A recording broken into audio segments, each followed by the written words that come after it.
খুবই সাধারণ, ঘরের উঠোনে এক চিলতে রোদ, পুরনো সবকিছুর মাঝেও নতুনের এক আভিজাত্য, যত্ন, ভালোবাসা দিয়ে গড়ে তোলা এক একটি সংসার জীবন যেন প্রতিটা নারীরই স্বপ্ন। আর সেই স্বপ্নকেই ঘিরে থাকে একরাশ স্বস্তি আর নিজের মতো করে বাঁচার স্বাধীনতা। আসসালামু আলাইকুম, নিউ আরেকটা ব্লগে আবার ওয়েলকাম করছে। প্রতিটা মেয়েরই স্বপ্ন থাকে ভালোবাসা আর যত্ন দিয়ে নিজের মনের মতো করে নিজের একটা ঘর বানানো। কারণ ঘর মানে শুধু চারটে দেয়াল নয়, ঘর হলো এক টুকরো শান্তি আর দিন শেষে ক্লান্ত শরীরটাকে একটু জিরিয়ে নেওয়া। আমার এই ঘরের প্রতিটা ভিডিওতে একটা কমন প্রশ্ন পাই, আপু একটা রুমে দুইটা বেড কেন? যদিও কয়েকজনকে উত্তর দিয়েছি, তো ভাবলাম একটা ভিডিও করে সম্পূর্ণ বিস্তারিত বলি। আমার বাসার স্পেসটা খুব একটা বড় না, তবে যেটুকু আছে আলহামদুলিল্লাহ সেটা নিয়ে কোনো অভিযোগ নেই। আমার বাসায় মোট 3টা রুম আছে, কিন্তু 3টা রুমের মধ্যে এই রুমটা বেশ বড়, মানে এই রুমটা হচ্ছে 2টা রুম মিলে একটা রুম বানানো হয়েছে। আমার মেয়েরা তেমন একটা ছোট সেটাও বলবো না, অথবা আলাদা রুমে তারা থাকতে পারবে না এমনটাও না, কিন্তু আসলে তারা কিছুতেই আলাদা রুমে থাকতে চাইছে না। আর একটা বেডে 5 জন মিলে থাকাটাও পসিবল না, এই জন্য আমি একটা রুমে 2টা বেড রেখেছি।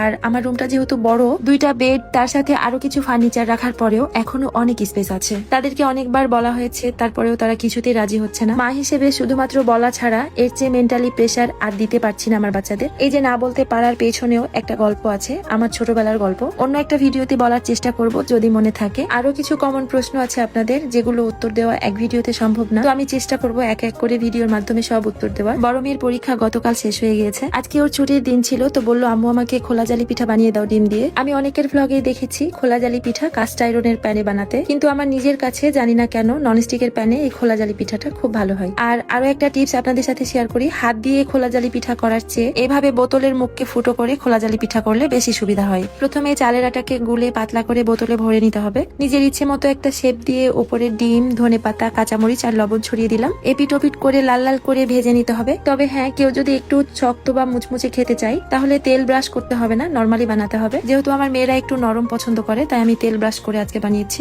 আর ওদের সুবিধার জন্য এভাবে পিস পিস করে কেটে নিলাম। রসমালাই সাথে চীনা হাঁসের মাংস, একটু সস দিয়ে ডিমের খোলা জালি পিঠা আমার মনে হয় বাঙালি হিসেবে আমাদের সবচেয়ে সেরা একটা খাবার। প্রতিদিনই তো ব্যস্ততা থাকে, কিন্তু আজকে একটু বেশি ব্যস্ততা ছিল। যেহেতু সকালটায় আমার বেশি কাজ, তাই কাজকর্ম শেষ করে নাস্তা বানিয়ে এখন একটু বসে বসে নাস্তা করব। একবার হলেও বাড়িতে ট্রাই করে দেখবেন কতটা মজার এই নাস্তাটা। আজকের ভিডিওটা এখানেই শেষ করছি। কেমন হয়েছে ভিডিওটা অবশ্যই কমেন্টে জানাতে ভুলবেন না। আবারও নতুন কোনো গল্পে কথা হবে। সবার জন্য শুভকামনা রইল। আল্লাহ হাফেজ।